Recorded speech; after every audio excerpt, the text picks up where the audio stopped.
I'm happy to be with you, and Sasha asked me to come and make a presentation on the emerging church, emergence Christianity.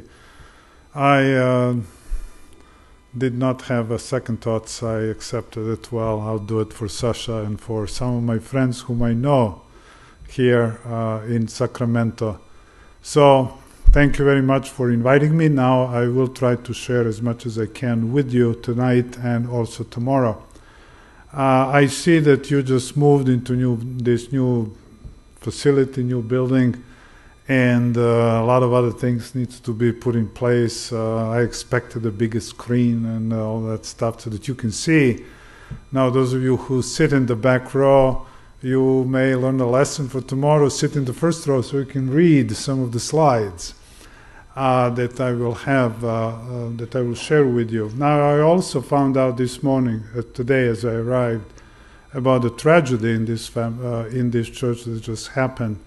And all I can tell to the Eckridge family is, may God give you strength and courage to go through difficult times.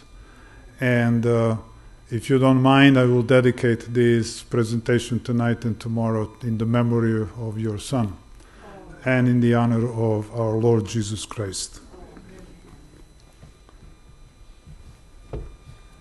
Because of that situation, I will read one biblical text which may help us, because I think it is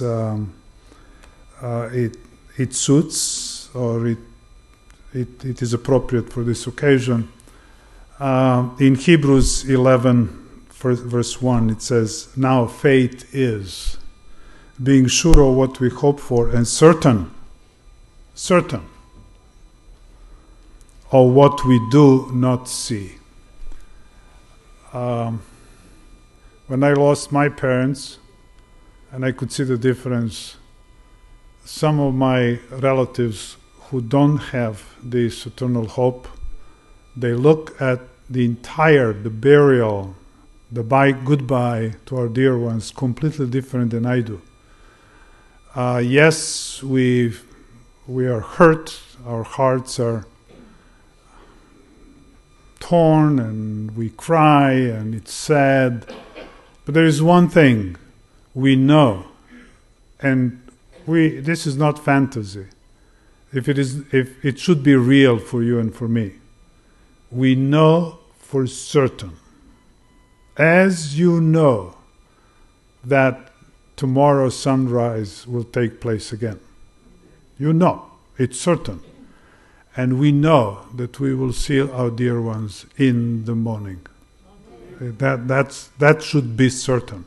If you have questions about it, you're not sure, then the next step is make sure that your relationship with Jesus Christ is on good standing.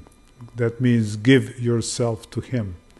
Dedicate yourself to Him. And then read His Word and pray and ask Him to be with you. So we all suffer, we all go through these things, but we have that faith.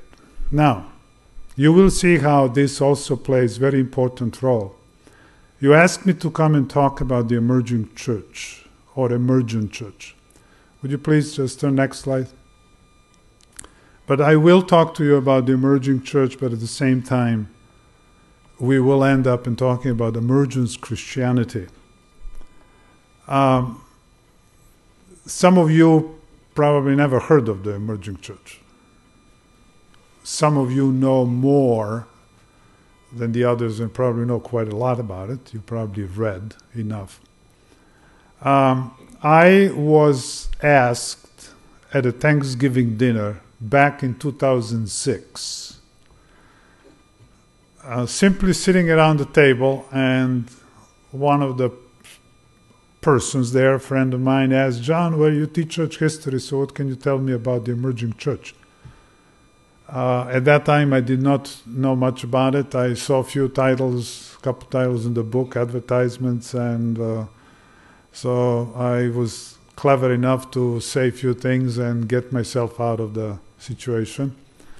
But that person bought me a book, The Emerging Church by Roger Auckland, and some of you who know something about the emerging church, you probably read that book.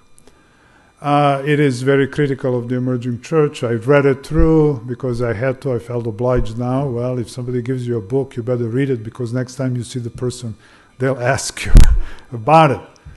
That is how all started. And on top of it also, I teaching church history, and I have to always keep update. I have to know what's going on. But we historians usually like to deal with things that happen in the past, and somehow we ignore contemporary events. Well, the emerging church is very much contemporary. What is happening right now? The emerging church, as the term tells you, okay, I'm using the term emerging or emerged, which another synonym for it is it appeared, it came into being, approximately 1999-2000. And but then I learned very fast that emerging means something else, and I will share that with you. So now, excuse me, okay, thank you. I'll probably just give you these signals and so on. There are a number of characteristics. I don't want to spend too much time on the emerging church itself. Let me just share with you the following. The emerging church, first of all, is, as you see on the slides there, it's not a new denomination. There are a number of things I will tell you that please remember as we go through the discussion, that you don't fall into default thinking. Because every time when we say Presbyterian Church, Methodist Church, Catholic Church, Seventh-day Adventist Church, we're talking about denominations. When we speak of the emerging church, we are not talking about a new denomination. They don't want to be a new denomination. So if that's possible. Now, what they use the term church, and for them it means not an institution, it means a community. So now we're talking about emerging community. That is as simple as that. So there is no hierarchical organization. You are not going to find. There is no emerging church institution. There is. It is rather a new way of thinking. Now, in order to give you a parallel to it, in this world in which we live, I'm sure you most likely meet Muslims, you meet Buddhists, Hindus. Many of you came from former Yugoslavia, so you encountered atheists. Okay? Now, have you noticed, or do you notice, when you talk with these people, or before when you talk to them, have you noticed that they see things and think differently than you do? And often it comes to a point that you simply you may use the same words, but there's a different way of understanding. There's just kind of impasse. So that is what we are talking about. And I'll explain more what that means, new way of thinking. It is a new worldview. Now, when I use this term, worldview, and emergents use this word, worldview. They use it a lot. Now, I don't know how to translate that into Serbo-Croatian, but it would be something like the way we, kako vidimo svet, pogled na svet, tako nešto. But that word pogled is much broader. It's much deeper. Okay, so this word worldview, emergence. I'm referring to people who think this way, who identify as belonging to this emerging community. I will refer to them as the emergents. The emergents talk a lot about new worldview. And they talk a lot about new paradigm of thinking. And that forced me to say, okay, this is what they're talking about. Let me see what do they mean by it. And therefore I had to go into that subject itself. So there is a whole new presentation on that particular topic, and I'll try to share as much with you as I can. And then they like to use the term, they would say, we are not the emerging church, we are not a new denomination, we are emerging conversation. They like to talk and present themselves in that way. So now, this one paragraph is quite a lot now. This is what we will more elaborate. So I'll give you a few more characteristics which are important to keep in mind and to remember. The next one is worship. They are very much, when it comes to worship, and this is what they are known for, because this is how in 2001, 2005, that period, and even today, and this is where even kind of infiltrated into our church, and you see that, and sometimes you're surprised, what are they doing? You know, this is strange. And sometimes you don't approve, sometimes you wonder because it is different. And this is kind of the venue. And so when it comes to worship, there are two particular characteristics or objectives that they have. And that is, they want to make worship experiential and participatory. That is their objective. Now, I agree with them on that one. It is necessary, and I will explain what that means. What I disagree with them is, how do you make it experiential and participatory? That is, it's not so much what they want to do, but it is how they do it. And that's where the problems are, when we, as far as we, Seventh-day Adventists are concerned. May I have the next slide? They are ecumenical. Well, that is all of them. They are ecumenical. That is the heart of the movement, and therefore they are not necessarily asking for uniformity. So we often confuse ecumenical with uniform. They are not asking for uniformity, but they are asking for ecumenical, for unity. And I'll give you a couple of experiences and examples what is meant. Now, some people may ask, what's wrong with unity? Shouldn't we all be united? After all, Jesus prayed in Gospel of John, they should be one as I am one with you. I mean, what's wrong with unity? Well, nothing's wrong with unity. The problem is the way that unity is constructed and what is expected from all of us who participate in that unity. Next one is the postmodern tenets form its core. Now, postmodernity, you heard that word is being used left and right all the time. Often it is abused and misused. I spent half a semester in my classes talking to students about postmodernity. We live in an age, now if you ask me when postmodernity begins, the age of postmodernity begins with the 1960s. We as generation, and my generation, we so-called baby boomers, okay, they call it that, means if you were born after 1945, you are 1940s, even 1950s up to about 1955, you are considered a baby boomer. Maybe even the 1950s, you're a baby boomer. So those of us who were teenagers, 1960s, and then by the 1980s, 1990s, you have a whole new generation.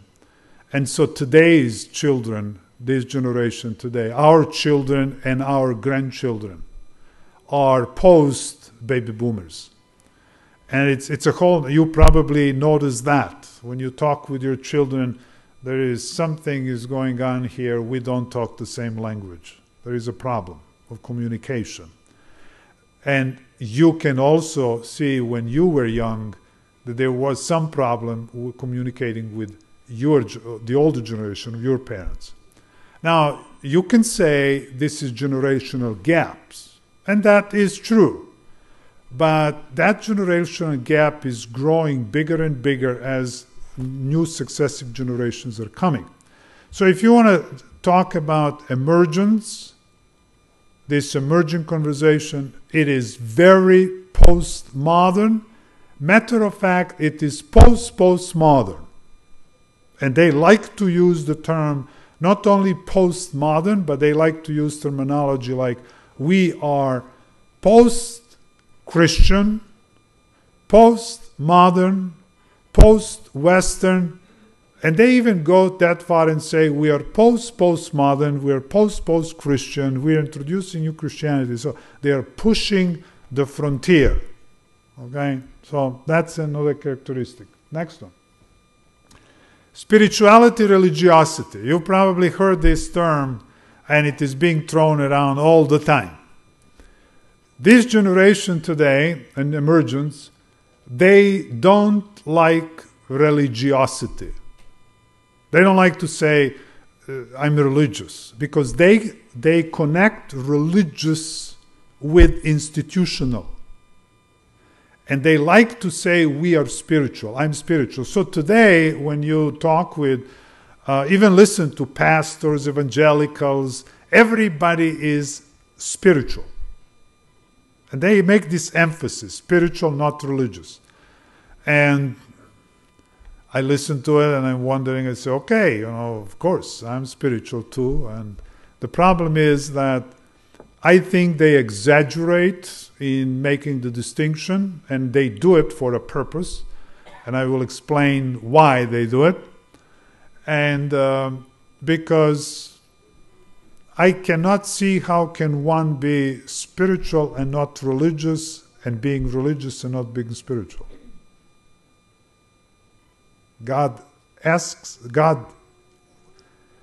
expects from us to be spiritual, and spiritual meaning that you are under the guidance, leadership of the Holy Spirit. However, there is the other spirit. And so the distinction of this, what spirituality are we talking about? And also, every one of us is spiritual, and I don't see how can someone not be religious. And they don't like to make that distinction, but nevertheless, it needs to be pointed out. So, it is in that context, spirituality, religiosity, that I have these sub-bullet points, these next four. Okay, you heard of contemplation and meditation. All right, Bible talks about meditation as well. What's wrong with meditation and contemplation? Well, you have to be careful when you go around and you talk with people, because after all, we Seventh-day Adventists, I am not against contemplation and meditation. I'm not. But there is a difference between biblical contemplation and meditation versus what they sell you as contemplation and meditation. And that needs to be sorted out and figured out, and because we are told by John, test the spirit or the spirits. Now, they use that text as well. They also tell their people, test the spirits. And of course, I am told, test the spirits. But then they're testing the spirits in different way, the standards and all that. And that's also fascinating, so I'll talk about that. Now, you heard of... Wait a minute, I don't have that word there because I'm very careful. I don't want to stir. Spiritual formation. You heard of that one. I have there spiritual disciplines.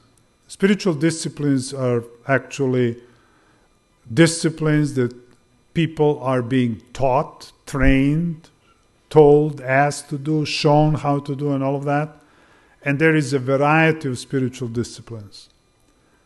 All of these spiritual disciplines, once they are being taught, you are trained to do, they are, when you learn all these spiritual disciplines, when you put them all together, that program or that approach to spirituality is called spiritual formation.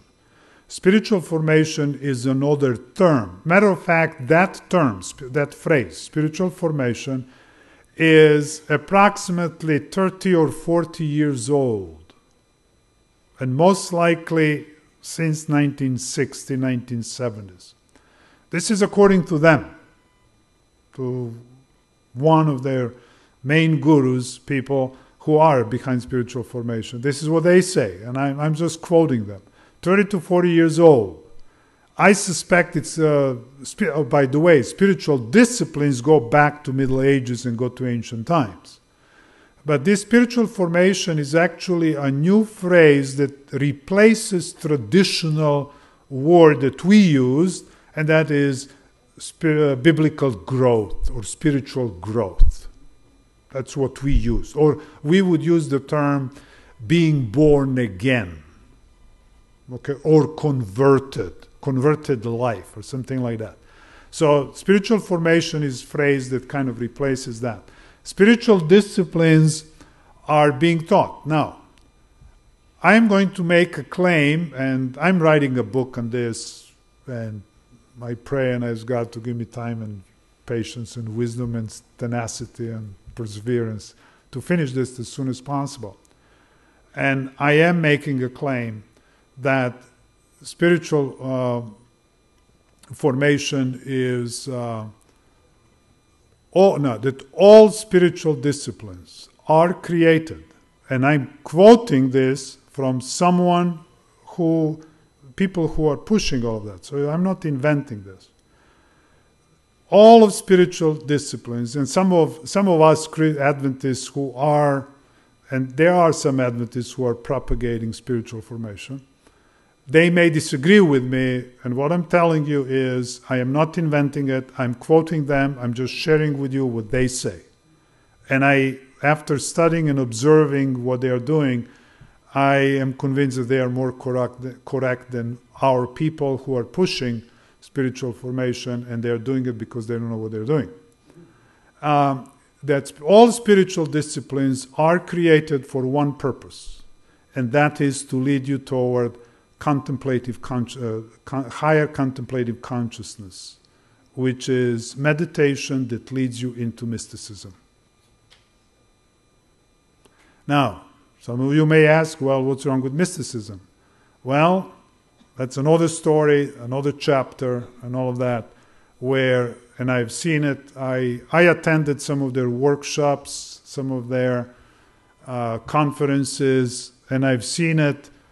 Before those meetings, I would probably think like many of you, because you don't know much of mysticism. I assume that mysticism is basically, people who pray a lot, and they are hermits, and they do it on their own.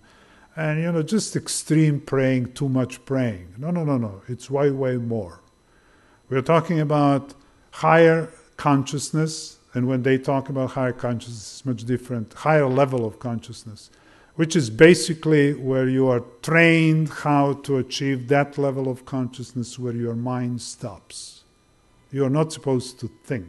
You are not supposed to reason anymore. And why is that? Because they believe, they argue, that is the only level of consciousness that you can actually hear the voice of God.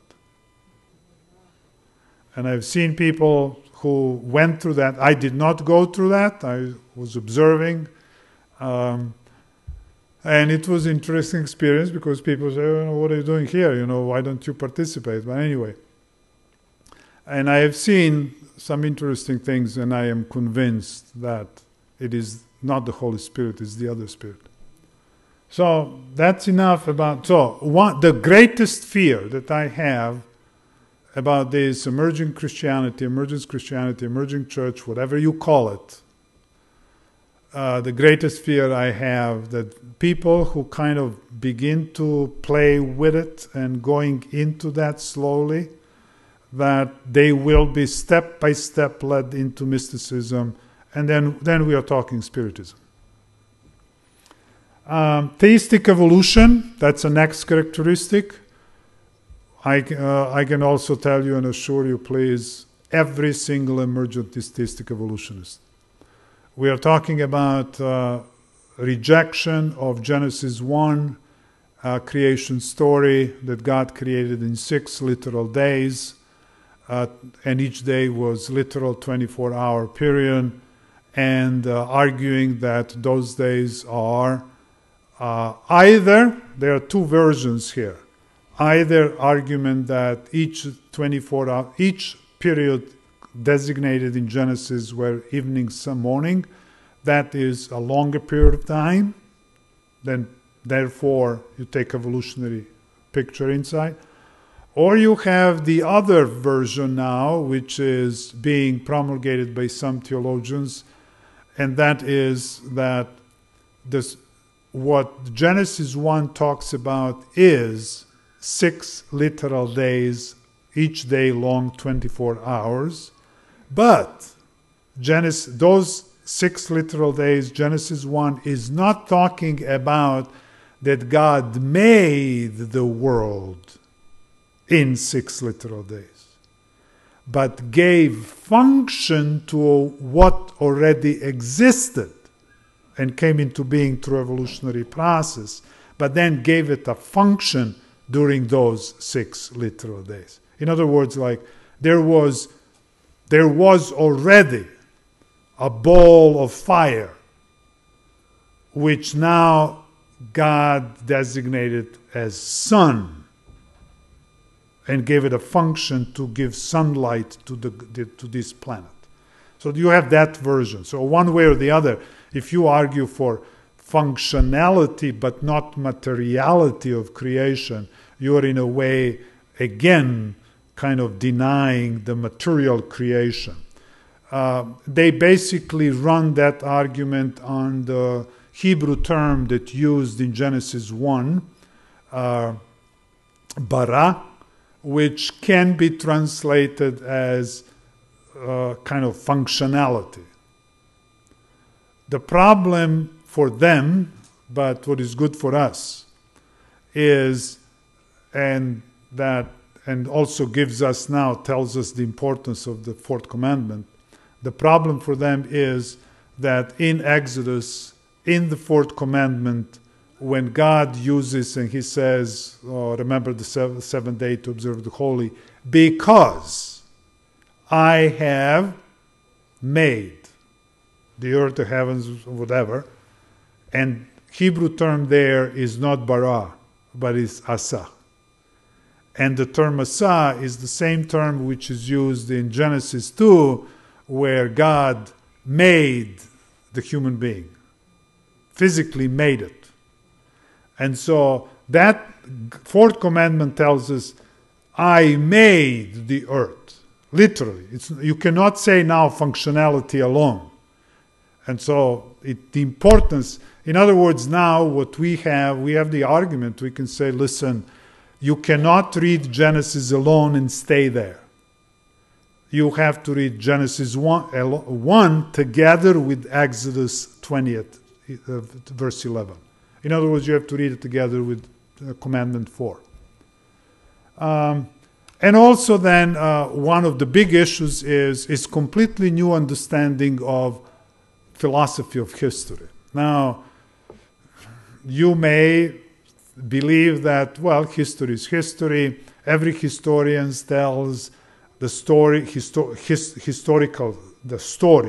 historical narrative in one of the same ways. Well, let me tell you as a professional historian, no, there are different philosophies of histories. This is now where we come into different worldviews.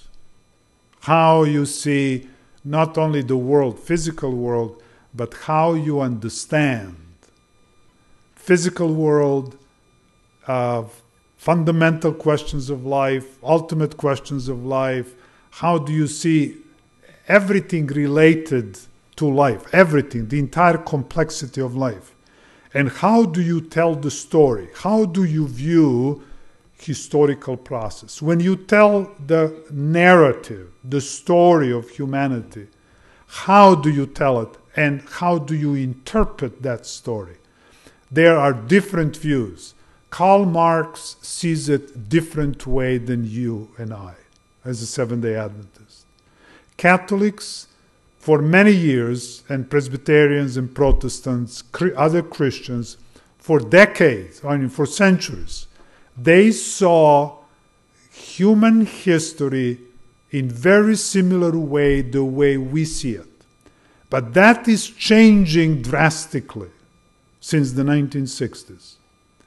And when people begin to adopt theistic evolutionism or evolutionary theism, everything begins to change. And I will show you some diagrams and you'll see everything changes. And emergence Christianity is exactly that. We are having completely new worldview which is slowly permeating the thinking of the people and the Christians, and it is getting into the textbooks, into academic world, and the thinking. And so pretty soon, those who hold to the scriptures will become odd birds or odd. I mean, you're going to just be, who are you, man? What are you talking about? I can say that approximately, for sure, 85, if not 90%, some of my colleagues say even more, 90%, maybe 95% of academia are artistic evolutionists. You and I, we Adventists are very small and very few, and especially younger generations. And so this is where the struggle and the war is going to be the battle. Now, why is that important? It is very important because it affects everything. And this is what I need to get into and try to explain to you some of the ramifications of that. So, let me see the next slide. Okay. Now, these are the, I don't know, can you remember those 8? I gave you only 8 characteristics. If you can recall that, keep in mind as we go along and talking about it. And then you will see how these things begin to fit. But those are the main characteristics. Of course, there are more. We can go down into details. But I tried to make it as simple as possible. Now, next few slides, what I want to show you is the emerging church. When I began reading about it, and that actually, just let me go fast through this and then just try to explain this. The Leadership Network, that was a national organization within North American evangelicalism. That leadership network is mainline Protestantism. Now, I will be using the term mainline Protestantism. What we mean by mainline Protestantism is the following organizations. The Anglican Church, Methodist Church, Lutherans, Episcopalians, those are mainline Protestants. We don't include in mainline Protestants Pentecostals. They are kind of Pentecostal Christianity.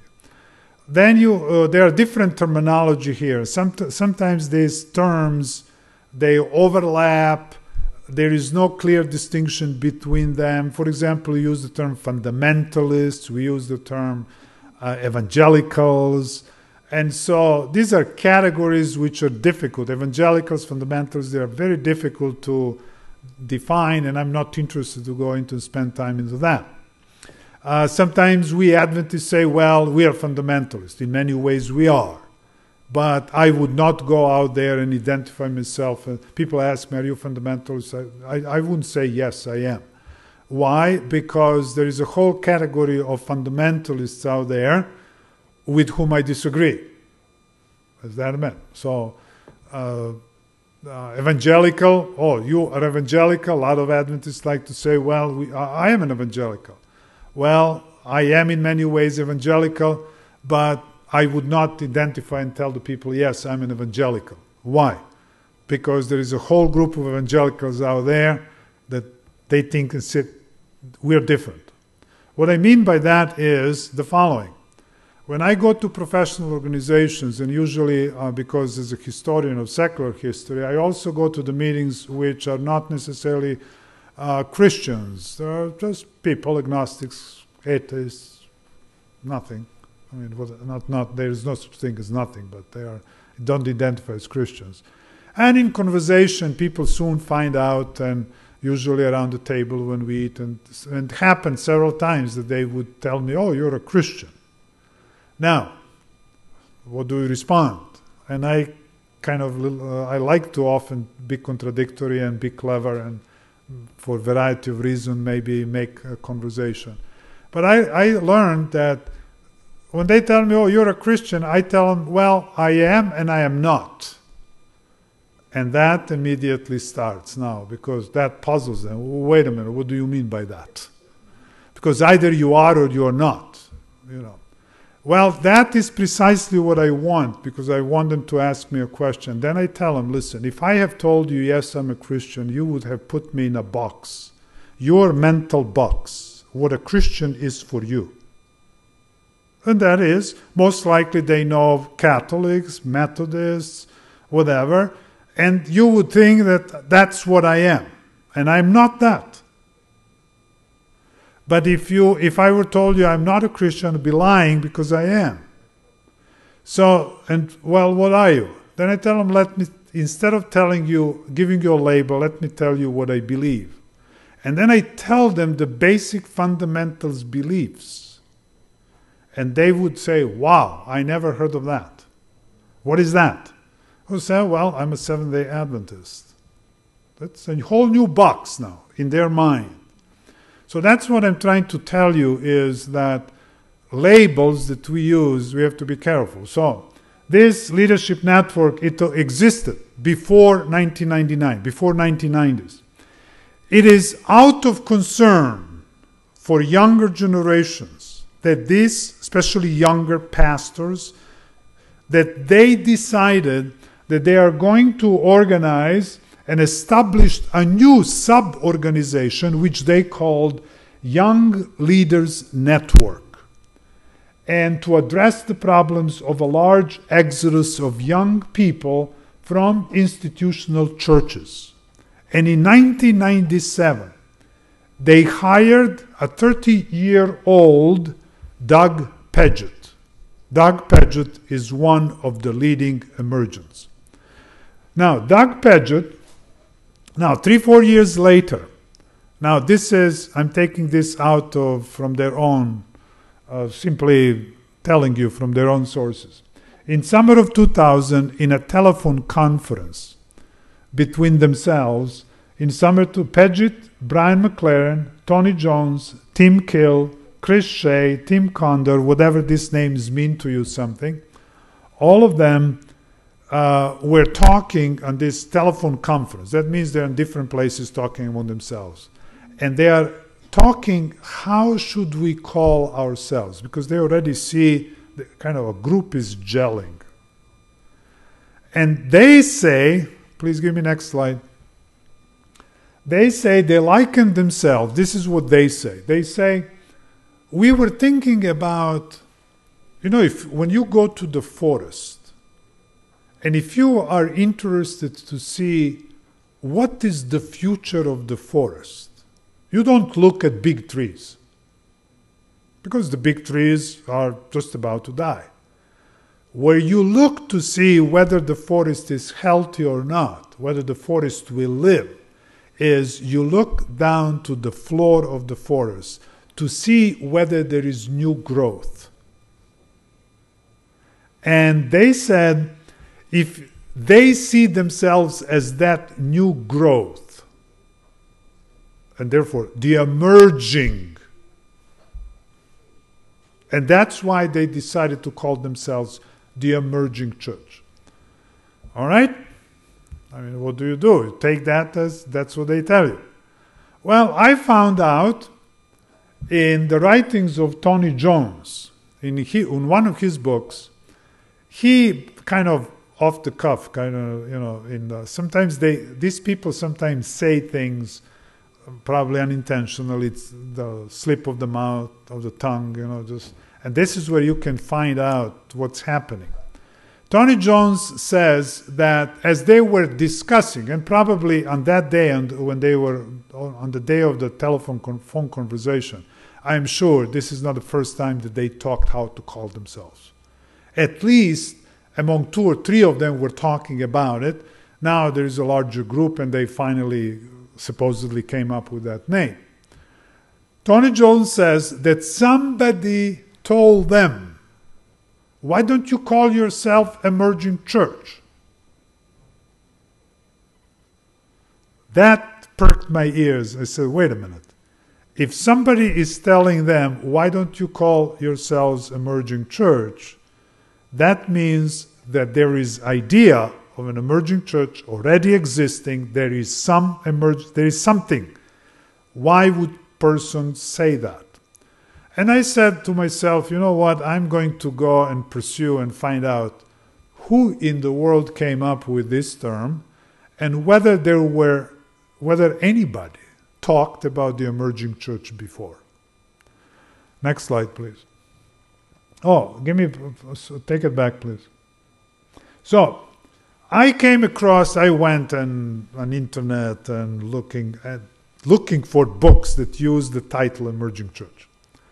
And I came across half a dozen of books that were published. And the earliest one, it took me a long time. I got some of these books from England and Holland, secondhand bookstores everywhere. But the earliest one that I found out is in June 1968 by the author Roland Wilkins and William Colt. Now, Roland Wilkins and William Colt are not well-known theologians. They're not. But they wrote this book with the help of Raymond Schmant. But Raymond Schmant is a well-known theologian. They published the book which is titled The Emerging Church. And with imprimatur and nihil obstat. Now you know what that means. That means that when the book is published, and when you come here, you have the title page, and then you turn it over. Before content, you always look here for the copyright page. This is at the top, you always have this statement, imprimatur or nihil obstat, which means that whatever is in the book, it is officially approved by the Catholic Church that contains no theological error. And therefore, Catholics can use it. Wow. That drew my... it was a good start here. Next slide, please.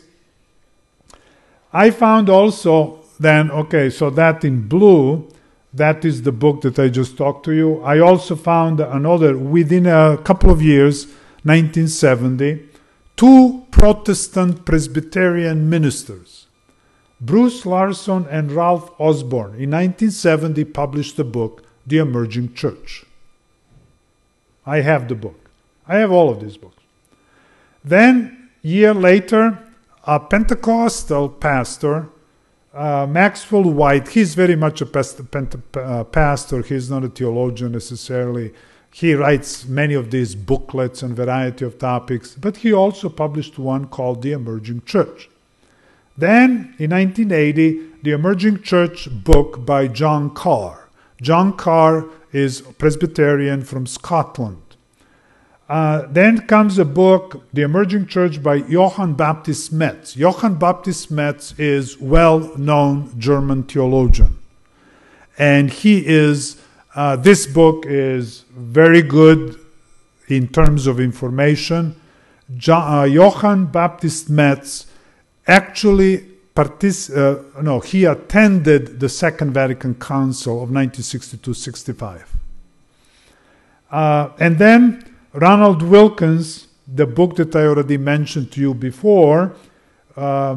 This is the second edition. The book was now republished, edited, and in one volume, so in 1981. Next slide. Then comes, I discovered a book in 1993 by Don Scott. Don Scott is former Pentecostal who left Pentecostal movement in order to join the Emergence.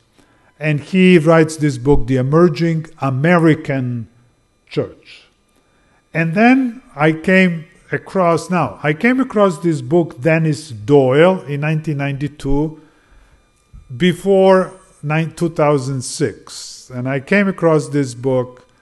As I browse often through the bookstores, I bought this book even before this friend of mine ever asked me about what do you think about emerging church.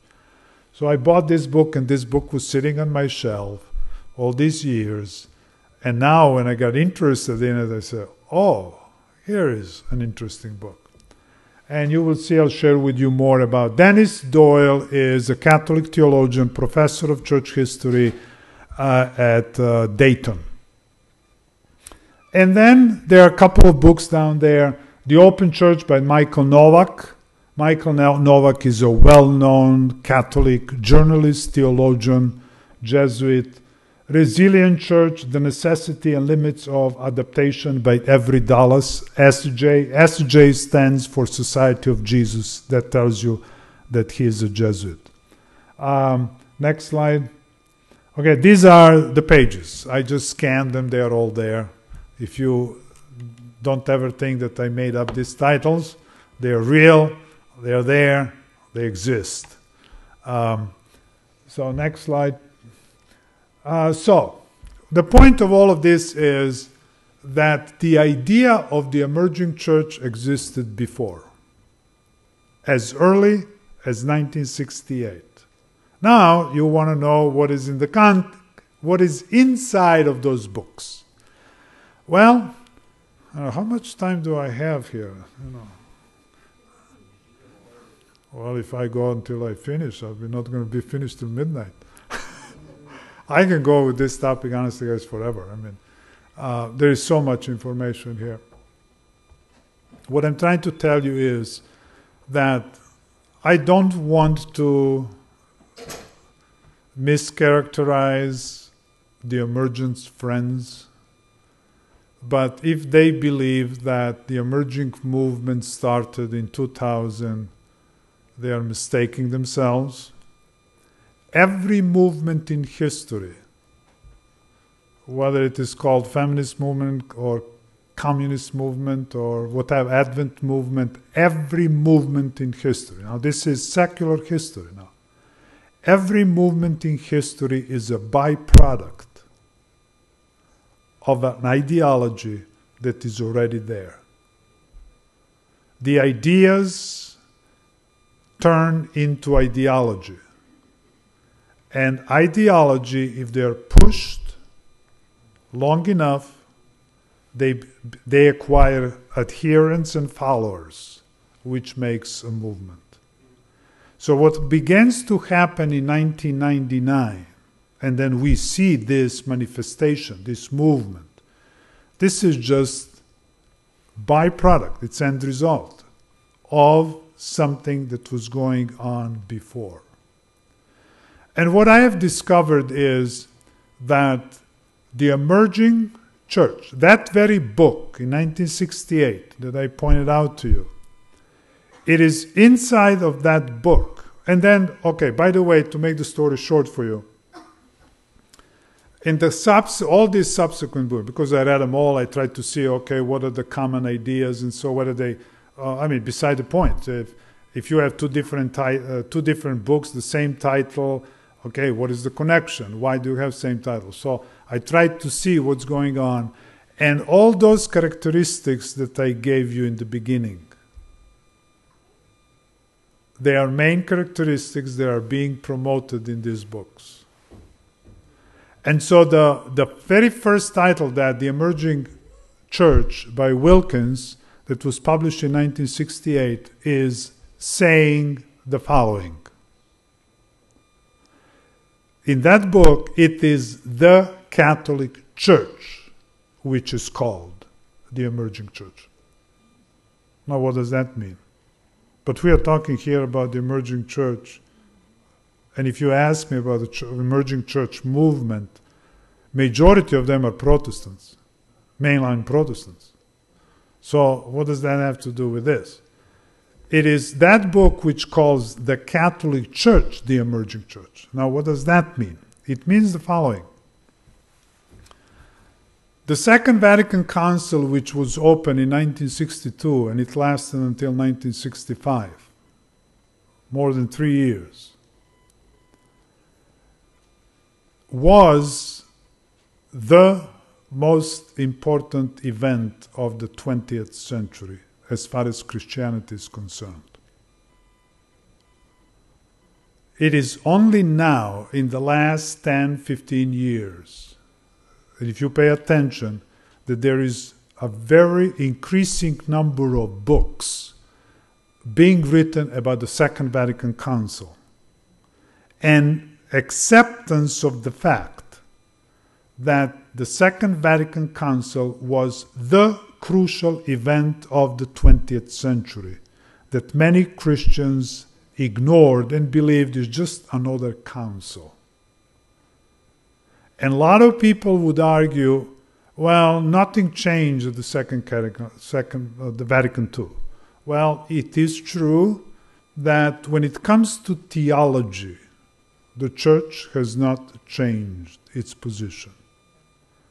But when it comes to attitude, style, and how it relates to the Protestants and the rest of the world, it changed drastically. And so I was surprised. Now this may be a little, to be careful here, I'm taped. This may be a little critical of us Adventists. I was surprised that with the passing of Dr. Bakioki and with the retirement of Professor Dedoran, we do not have, we Seventh-day Adventists, we do not have specialists on the Vatican II. And I was surprised, how is it that we Seventh-day Adventists somehow did not catch that the Second Vatican Council was extremely important. It is only now that we are beginning to say, wait a minute, but we are saying, well, it is important because of this phenomena. Somehow 40, 50 years we missed it, instead of we being at the forefront and letting people know that the Second Vatican Council is extremely important. It is other scholars who are telling us today that the Second Vatican Council is the most important event, not only for 20th century, but as a guide for the future of the 21st century Christianity. So the question is now, what happened at the Second Vatican Council?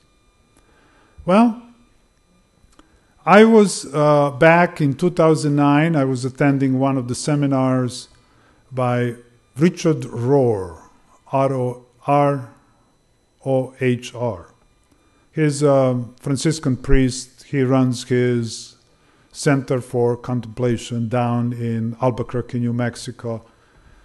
And they were advertising a meeting, like a big conference in the emerging church. So I said, well, I better go there and see what's happening. Then they had another one called An Emergence Christianity a year later. So I went to see that one.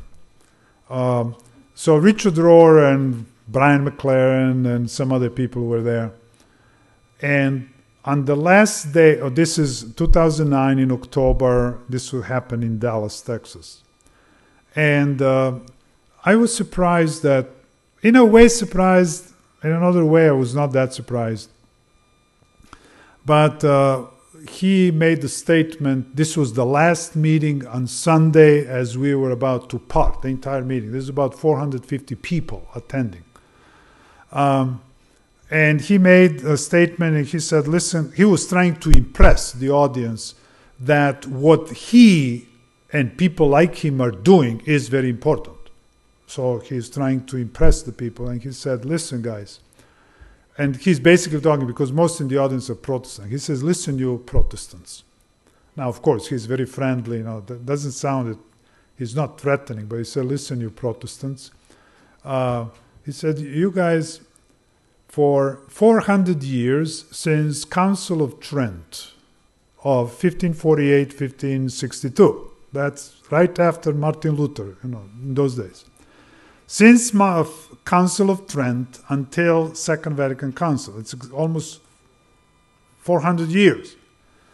He said, for 400 years, you Protestants and we Catholics were shooting arrows at each other. It is the Protestants who began to challenge us Catholics that we are teaching heresies and we are not teaching the biblical truth. And we, Catholics, at the Council of Trent, sat down and we fell into the trap that you Protestants made. And so we set to argue with you and to come up with counter-arguments and defend ourselves to prove you wrong, that we, as Catholic faith, are correct. And therefore, for 400 years, we were writing books against each other, we were talking against each other, we were treating each other as enemies. In other words, we were arguing with you through reason. We were reasoning things out. You argue one thing, we argue the other thing. Then he said we were even building churches across from the street from each other. We would not cross into the church of the other. We would not intermarry. He says we would fight wars between ourselves. It says after 1945, after World War II, we finally recognized that this leads nowhere. So we decided at the Second Vatican Council, and you read some of the books who write about the Second Vatican Council by the Catholic theologians themselves. They will tell you the following. The Catholic Council was not about changing theology. It is. When it says changing theology, it means changing Catholic doctrines. It says it was about style, the way we talk. So this Richard Rohr said, we decided we are not going to do it, with you, when we talk and do relationship. We are not going to do it anymore Dominican way. We are going to do it Franciscan way. And kind of say, okay, what does that mean? And now you're ready. If you know something about Dominicans and Franciscans, you immediately now you can figure out, oh, that's what it is. In other words, Dominicans were known, this comes back to Martin Luther, 16th century. Dominicans were a Catholic order which dedicated itself to intellectual pursuit, becoming scholars, academics. It is out of that movement that you have the Society of Jesus, known as the Jesuits. Jesuits are the best selected young men trained to do theology and develop defending the Catholic faith. And so there is no joke with Jesuits. Those guys know what they're talking about. Okay? So, he said, for 400 years, we were doing it Dominican way. That means through arguments, through writing books, attacking each other. Because Protestantism is religion of the reason. You will see, I will explain to you how that does with experiential worship, Protestants. So anyway, he says, we will not do it Dominican way. We'll do it Franciscan way. What is a Franciscan way? Well, Francis of Assisi, by the way, the latest Pope, this Pope Francis, he took the name after Francis of Assisi. I was very much interested when the new Pope, the election of the new Pope was going on. I was interested whether they'll take the name of John Paul III or maybe John 24th. Because all these popes, when they choose name, the name choosing indicates the policy the Pope will follow. So this guy elects the name Francis, clearly indicating that he is going to continue the policies of Vatican II. Franciscan way. What does that mean? Prayer and meditation. In other words, we are not going to argue with you anymore who is right and who is wrong. That's not the point. We're going to pray with you. We see you as our brothers and sisters. You just have to come back to the Mother Church. See, that's the style. It's changed. And then all the documents that came out. So that's one point he pointed out. He said the Second Vatican Council is, well, that's number 2. He also pointed out that meeting. He said that he was talking about spirituality, and he was emphasizing, because he's a mystic himself, and he said that growing, now this is very interesting, an increasing number of scientists is beginning to study the phenomena of meditation. They're already, scanning the mind, and they want to see what's happening. And the point, he said, what will happen? He says, down the road, and he predicts by 2020, 2025. Now, whether he's correct on it, that's beside the point. But he's saying, down the road, more and more scientists will be involved into work on what is meditation, what are the effects of meditation, whether there is something like, the spirits or whatever it is.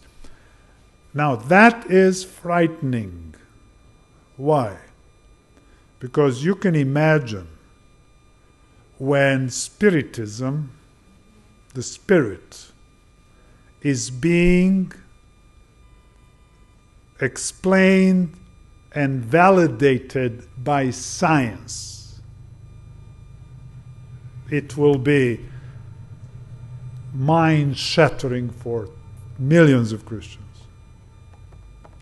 Because honestly, let's say, even us, people today believe more scientists than pastors, than theologians. Science, people believe science has the answer for everything. So that's another development that, we can watch. Now think about UFOs and that stuff. There's more and more about it. Why is that? Now, you may say, well, that, stories. But people believe those stories. Aliens have come. There's more and more talk about it. NASA, government, all of them are doing something about it, whether it's real. You may think, well, that, those are conspiracy stories, that's foolish, that's fantasies. But people believe those fantasies. You go to any store and you see in spirituality section, meditation and spirituality, how many books there are. So this is becoming real, okay? In other words, medieval Christianity, and I want to say something about, I have to stop because this is long. I see you're tired, okay? Let's just end with this. If you walk into a Catholic or Orthodox church and participate in the worship, and and then compare that when you go to a Protestant worship, you walk and you walk out, which of the two is more experiential?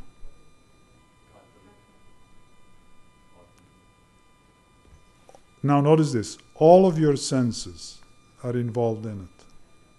Visual, sense, incense, ears, smelling, even touching, even tasting, because you get the participate in the Mass. It's very experiential. And what happens in the Protestant churches? you sit, you hear the sermon, which is pretty much lecture. That is what emergents are complaining about.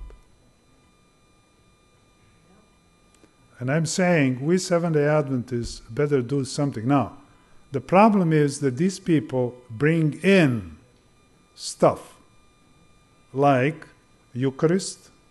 They're bringing Lutherans, emergents, they're bringing in Eucharist, the Mass. Mystical experiences, you pray, you do spiritual disciplines. They are experiential. And people are thirsting for experience with God. You know, reading the Bible, that engages reasoning. You have to read, you have to study. And that is kind of, I don't have that, you know. You see the promise that it tells you, they tell you, if I pray in a certain way at a certain time, if I contemplate, I will get in contact with the divine. That's what the devil says. If you want to, the answer is, if you want to hear God speak, you open the book.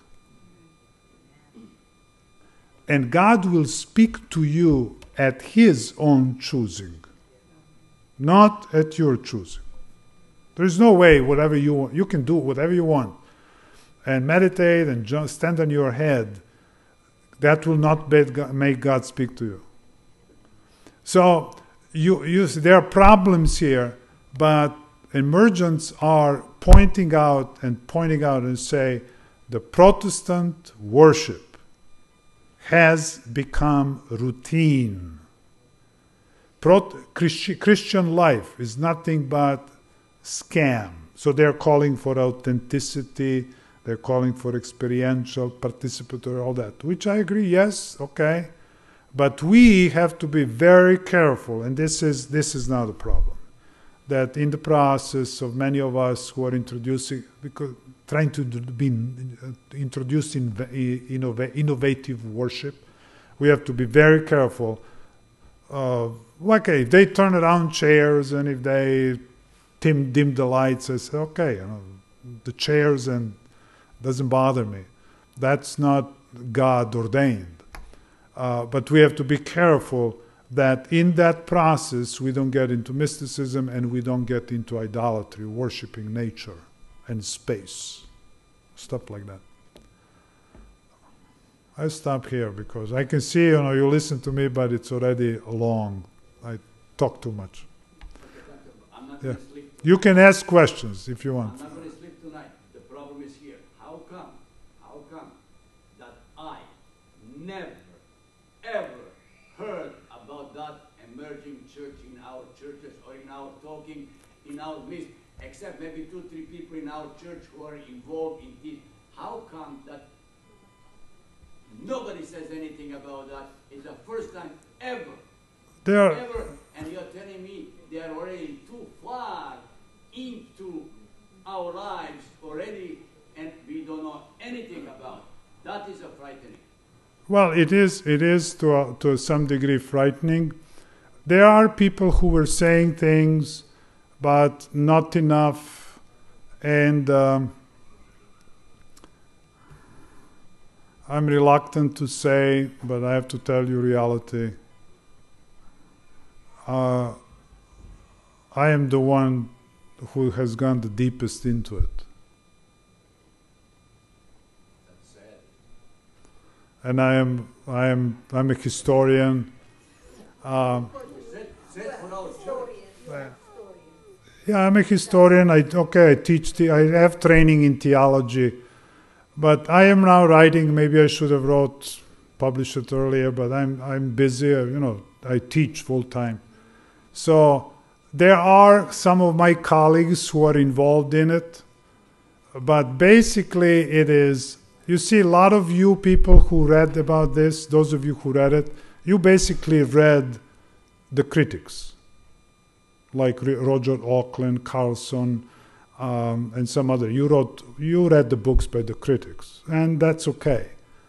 I decided not to, I read all those books, critics, but I decided not to base my research on what the critics are saying.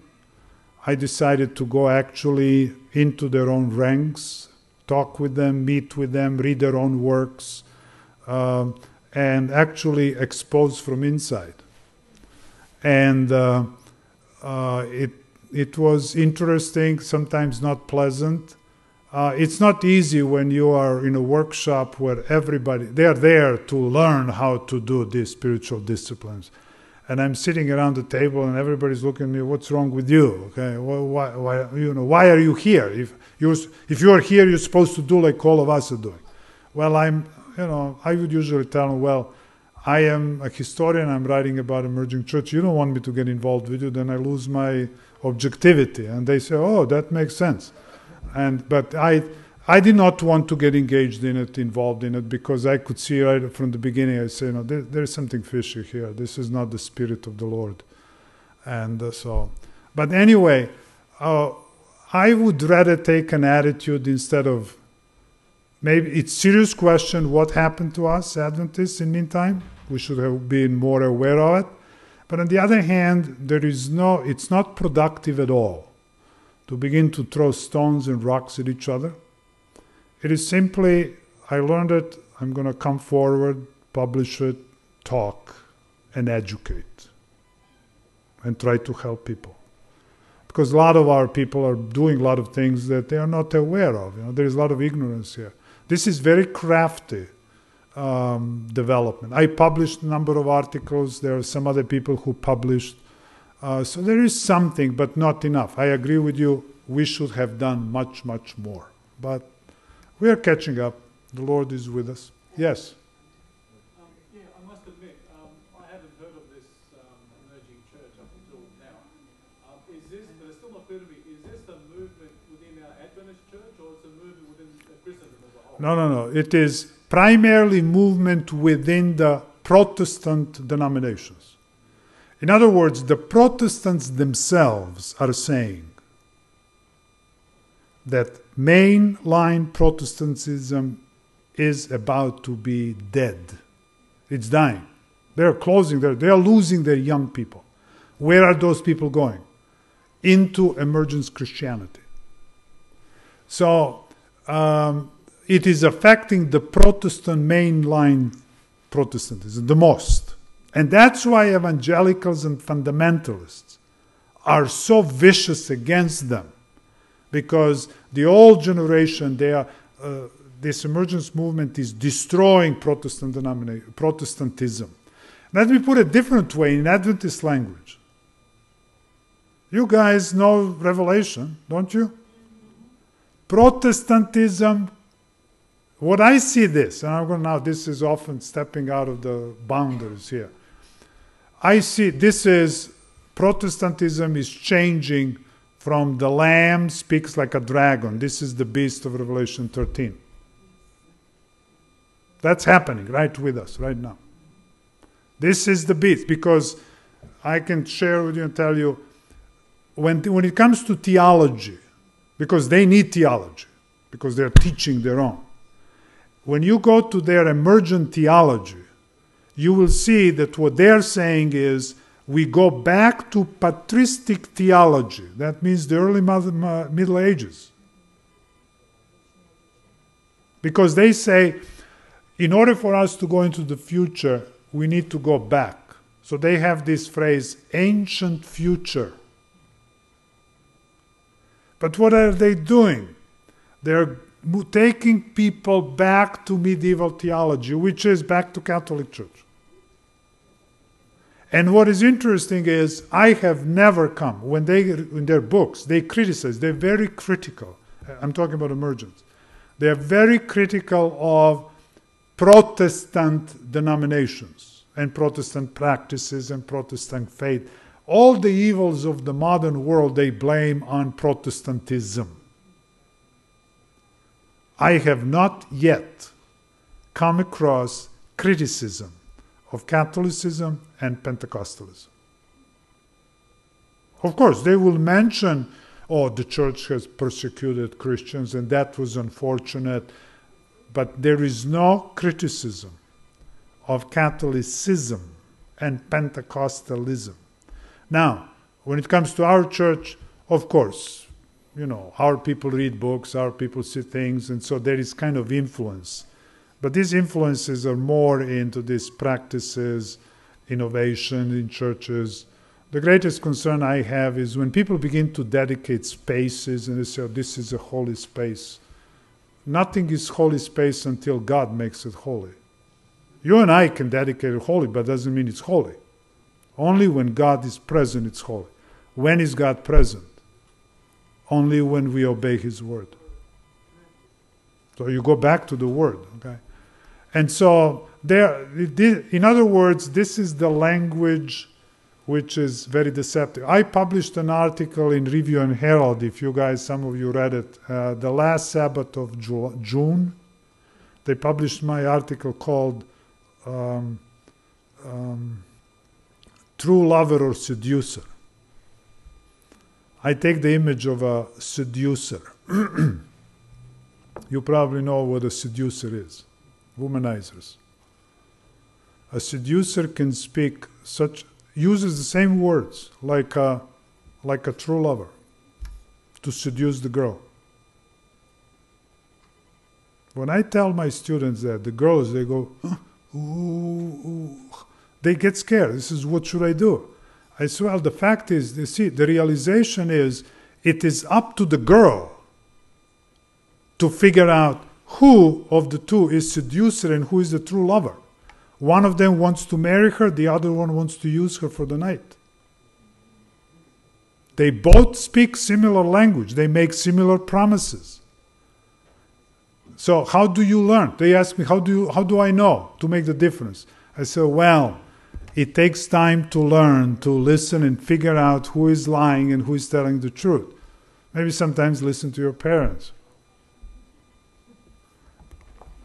Read to the book in spiritual terms. You see, we are living in an age which is very, very deceptive.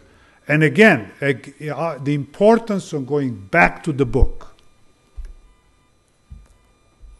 I think I should stop here, Sasha. This is, my people here fall asleep. No, not really. You wake me up. Okay, should we? Usually I sleep when my pastor talks. Don't say that. Okay, guys, should we add any other questions or should we pray? Pardon me? You want to sing?